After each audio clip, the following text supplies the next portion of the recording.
make decisions if your free will comes from your biology. That is your thesis. Yeah, I feel that is the most baloney thing I've ever heard in my entire life. What are family dinners like at your house? At my house, I have always encouraged lively debate and discussion. Even when the kids were young, we would talk about their experiences, put them into a larger social context, and see what those experiences meant spiritually. My goal was always to make the kids think. Today, my kids are almost all adults, so some of the topics have changed, and of course, their experience and insight have changed too. After all, they're millennials. And so our dinner discussions now have the added benefit of two different points of view, from one generation to another. I had the idea of slapping down a microphone in the middle of the kitchen table to record some of these dinner discussions. This discussion was on free agency and had some twists and turns I wasn't expecting. Keep in mind that the topic is set in a vacuum, a world without eternal intelligence, without God. I did this on purpose to help steelman my point. It's time to invite you to dinner. So take a seat and enjoy. This is pretty good. Yeah, This is good. I took way too much. It's delicious. You like rice. I love rice. You took a lot of shrimp I took a lot of shrimp. and nothing else. Of course you did. I took other things. I went to get some shrimp and there was none left. Right. Seriously? Yeah, just this one over here. You got one right there. Oh, and that one too. And down here. Here, you can have. And this one over here. Yeah, there's and that another one one. No, I don't want to take your shrimp now. Well, Whatever. You got the coup on shrimp. So one of these things I've been listening to in the last, I listen a lot to podcasts. There's been these, it's two guys. One of them is that one guy I've told you about, Jordan Peterson, right? Is a psychologist. And then the other guy is an atheist. He's one of the more popular atheists. I talked about him on one of my podcasts last time. yeah. Sam Harris. Yeah. It's kind of interesting because Sam Harris comes at it from, he's an atheist and he doesn't believe in religion. And one of the things that Sam Harris talks about that he doesn't believe in is free agency. Really? Right? Because you think about it, right? If you're an atheist and you believe that we are simply a product of biology, then where would your agency come from?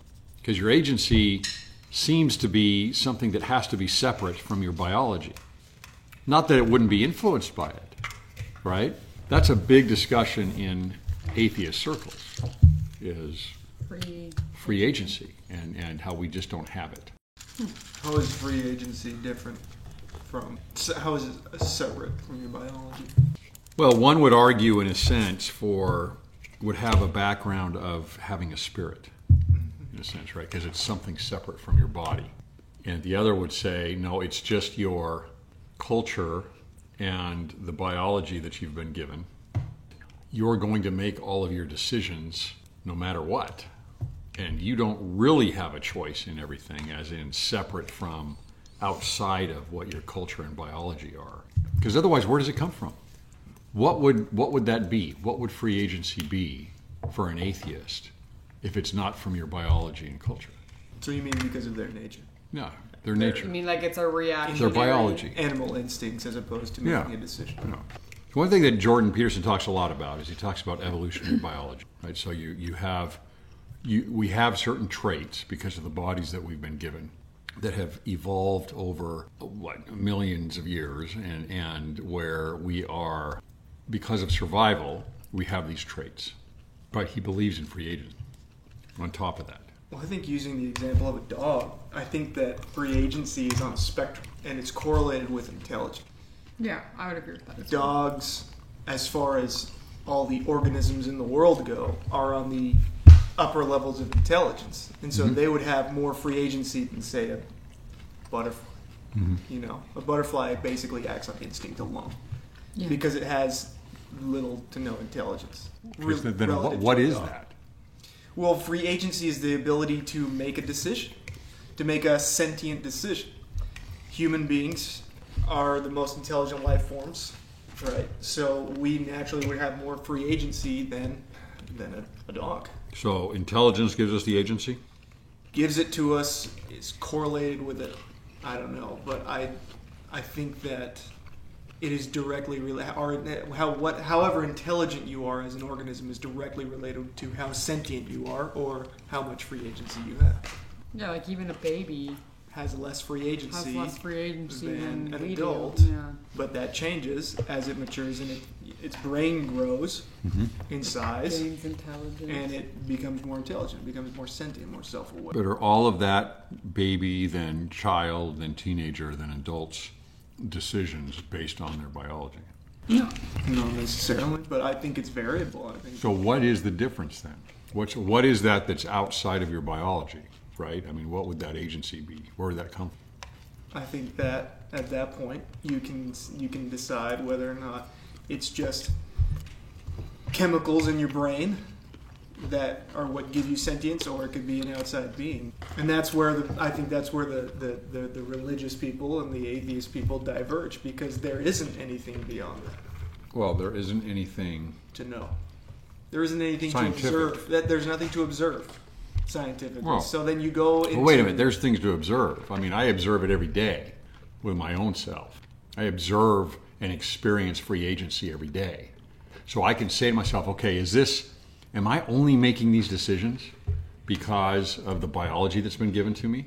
Which biology is the result of millions of years of evolution? Right, you're observing the agency itself, but you can't observe where it comes from because you don't know in this vacuum. So you venture into the realm of an untestable hypothesis, and then you get all these conjectures from people. So you would say that you don't know then if your ability to make decisions is just your body. My body being my brain. Well, your brain's part of your body. Right. Okay, so it's just your biology. Do you have control over your own decisions? Yes. You do. How do you know that? It's what I've observed. Okay. Well, that's what I would say. But that's not the question, though. We all know that we have free agency. And some people might argue that we don't. But the question that you were asking before is, where does it come from? Does it come from the cells in our brain? Or does it come from some outside deity? Because if you don't have what maybe semantics here, and I'm not sure. Let me clarify. If I am only given my ability to choose only from my body, then I have no free will. It is already mapped out based on the cells that have been given to me. Okay. Why? Well, because I said if everything comes just from my biology, then where am I getting my free will from? Your body. Your brain. But no, he's saying, like, if you can look at a baby and somehow map something about them genetically, then you would be able to know every single decision they'd ever make, right? Yeah, exactly. That's not necessarily true, I don't think. Well, then where would the anomaly come in, or where would the exception to the rule there come in? Exception to what? That is just biology. It's just biology. Why does there need to be an exception? That's the point of free agency. You can't determine what's going to happen if someone has free agency and they have choices that they're going to make. We don't know what they're going to do. That's what makes their agency free. If we knew what they were going to do, then you're correct. They wouldn't have free That's what agency. he's That's saying. a different question. Well, I guess That's I'm a different misinterpreting question. what question you're asking. So Sam Harris gives the example of this. He says, and I don't remember where this was or what the circumstance was, but there was a guy recently, right, in the last number of years, that went and shot a bunch of people. And he had been claiming that he had with his ability to cope and his ability to choose. And he said, before he went and did this, he said, I want you to take my body and do an autopsy on it because there's something wrong. Sure enough, he went and he shot up a bunch of people. They shot him, or he shot himself after, I can't remember. And there was a tumor growing on his brain. So there was something beyond, well, and that's the question. I mean, beyond his control? Or is that just the way it is for everybody, right? Because we're going directly into what he would be using here as an extreme example or an archetypical example of biology, creating the decisions for him, right? I don't think the symptoms of a brain tumor are to force you to buy a firearm and kill a bunch of people.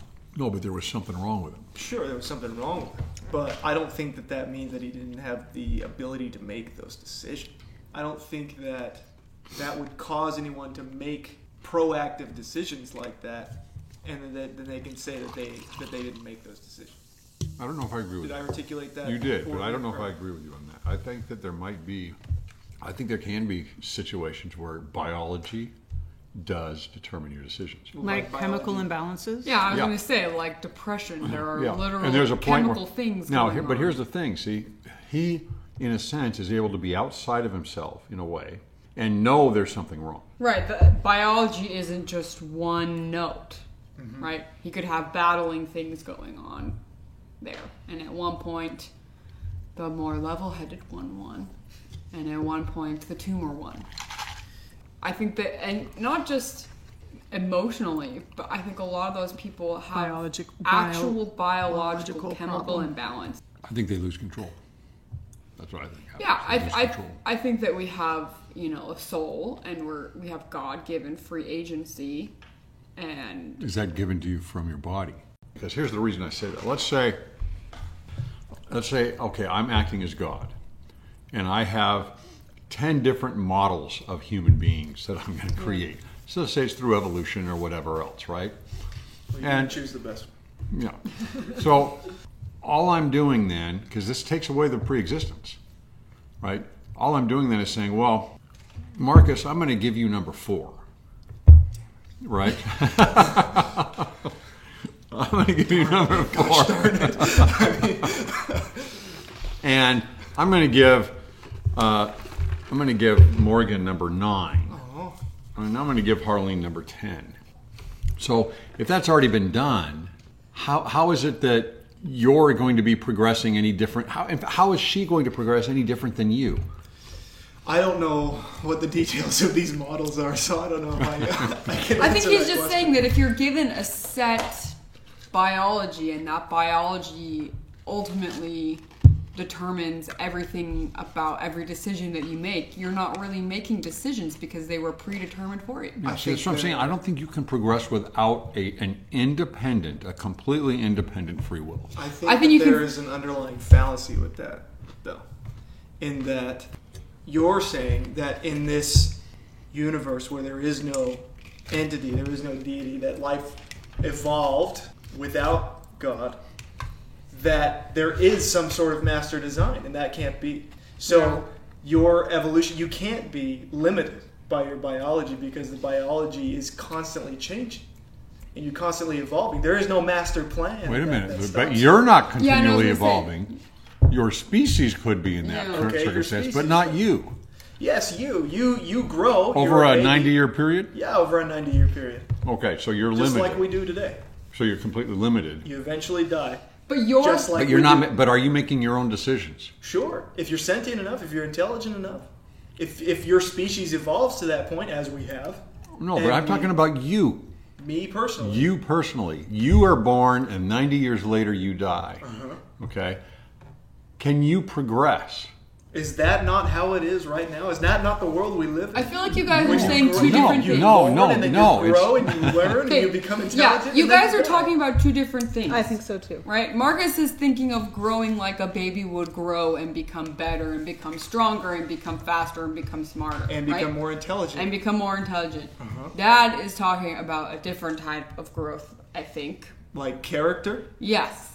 I'm talking about. He's talking about spiritual I'm progression. talking about actual. I mean, ultimately, I'm talking about eternal progression. I think Well, yeah, of course. I in think- that scenario, there is no such thing as spiritual progression because there's no such thing as a spirit.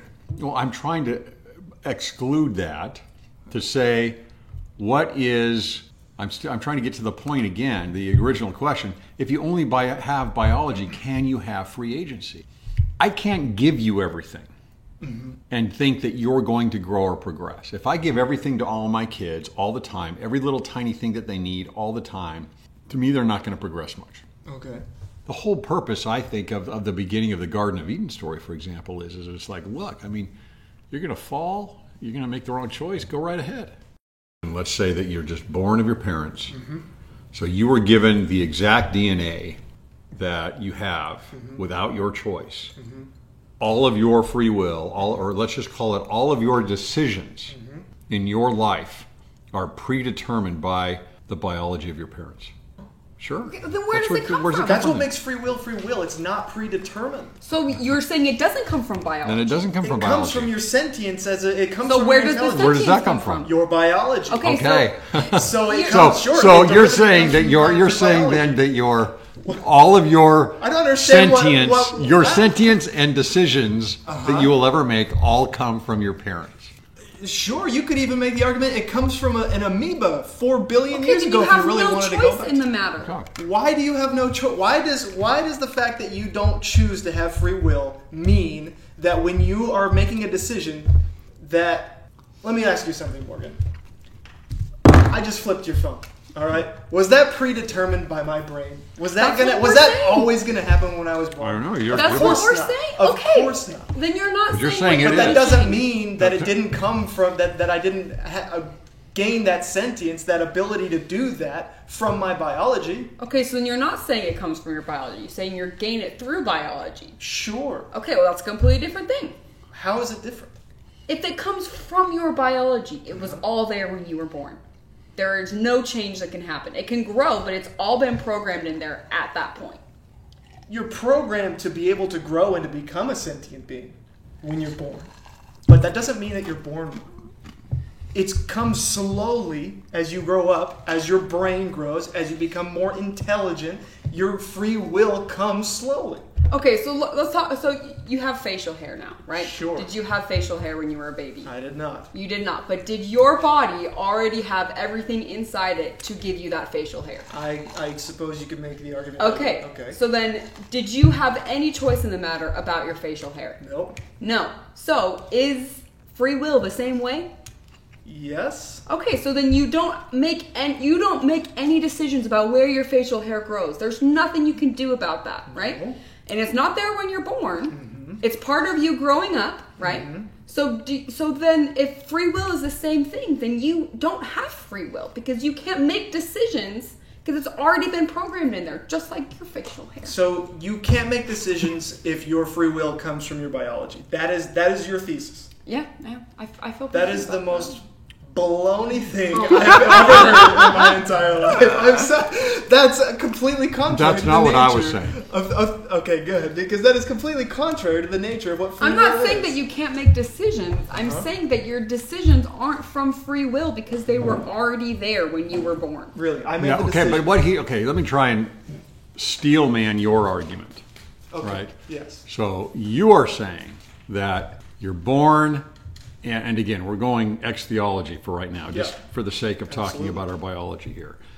You are saying that you're born, and then over time, your biology would produce a real and true free will from your brain.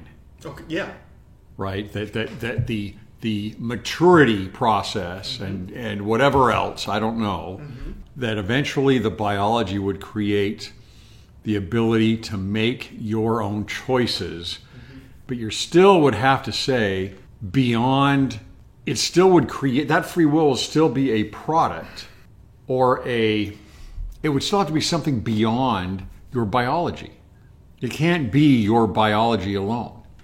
Because otherwise, if it's just your biology, all of your decisions would be predetermined. Okay. I think I understand what you're saying. I mean, you're saying that at some point there's a free will that breaks free of a predetermined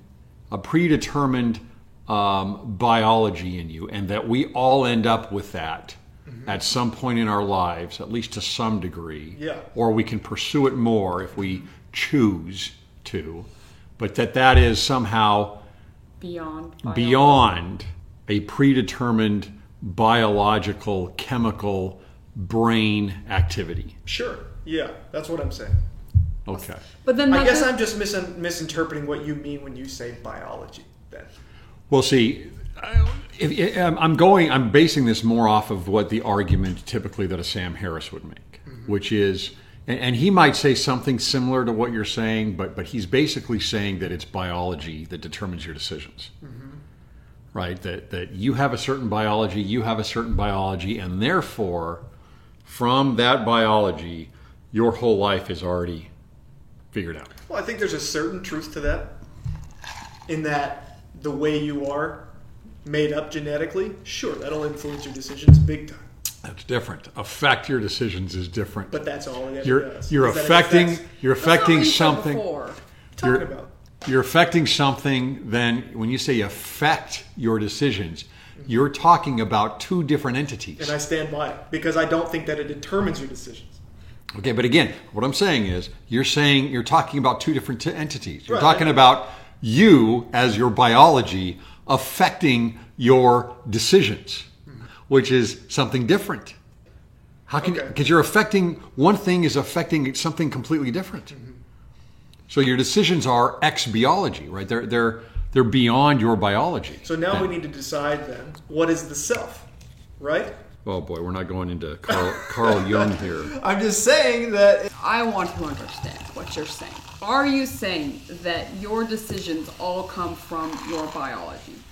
Your free will? Okay, well. But I do believe that. Well, I mean, you could argue that, sure, because if you're by your biology, I'm putting that in quotation marks. If that means your brain, do all decisions come from your brain? Yes. Well, Then sure, yes. yes and no. I'm just saying. You know- If I inject theology here, then I would say no. But Okay, that's right. yeah, And that's why I was saying at the very beginning that this is a point where people will diverge, that's right. and that then it becomes conjecture. Right. If you're talking about the biology creating your decisions, it's very difficult to align that with your personal experience. Every one of us would say we have the ability to make our own decisions at all times, regardless of what my body tells me, or my biology, or my evolution tells me.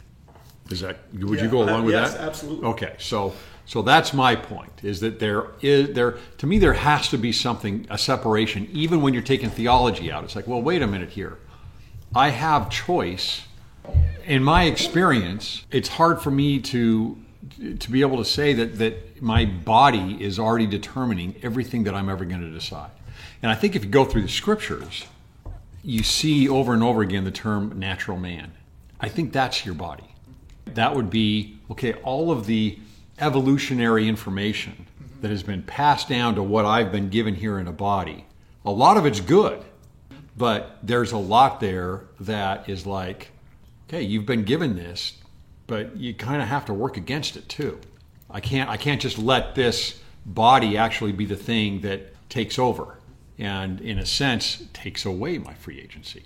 But I can use the body as a tool still for that. I mean, obviously if I put my hand on a hot stove, that's a tool that I can use that says, okay, putting myself near heat like that is a bad idea. There's consequences to that. Well, okay, that's what I was going to add to further argue in this vacuum world that we're talking about, right? If God doesn't exist, or if there is not a higher being to give us free agency, I feel like free agency and the way we make decisions is also heavily shaped by our experiences. So from an atheistic point of view, I can absolutely see free agency not being required as free agency coming purely from me, right? Because I do have a biology that is intelligent enough to learn and to remember, like you were saying with the hot stove, right? If I have certain experiences, then my brain is intelligent enough to remember those and use those in my decision-making process. And I think that's also part of free will, is your experiences determine what you do. They determine what you do? They affect what you do. Okay, so you would have biology affecting what decisions you make. Mm-hmm. You would have experience affecting what decisions you make. And I would say another big one there would be culture, right? Yeah, and that's part of your experience. That's part of your experience, sure. For example, you can see, we're watching this show, this Jack Ryan show right now, and you can see how the writers of it try to make it where you have a Middle Eastern terrorist, but they show kind of the human side of him, right? So it's like he loves his family. He was wronged, very much so wronged when he was young by the West. So they're kind of showing at least how he became who he became. Yeah. So you could say that he certainly comes from a place and a culture and experiences that affected who he ended up becoming. Mm-hmm. And the question is well, how much, I guess ultimately, how much, there's still the element of free agency. And it's how much do you let yourself become a product then of all of those things as compared to creating all of those things, creating more of what your body is and creating more of your culture, at least immediately around you and your environment.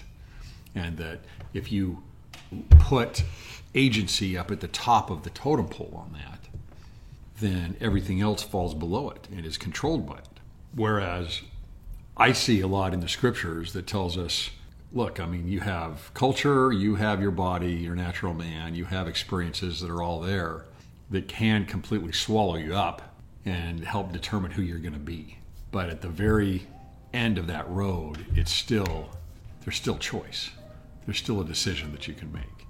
And I don't see, if you take that away, how you could ever, how else do you progress spiritually if you took free agency away? Yeah, I don't think so either. Is there a way you could progress without being able to make your own decisions? So there were some interesting points that came up in that discussion that I wasn't expecting. But in the end, we have to have free agency. Absolute, independent free agency. That is ultimately what makes us an individual. Even God would never hold us back from that, even at the risk of a varied, eternal destination. That's how high the value of individuality is. Even moving toward a collective of, say, family or Zion, we can't get there without first being individuals and first having our own free agency. That is what the Aaronic priesthood represents. But that's a completely different discussion. We'll talk to you next time.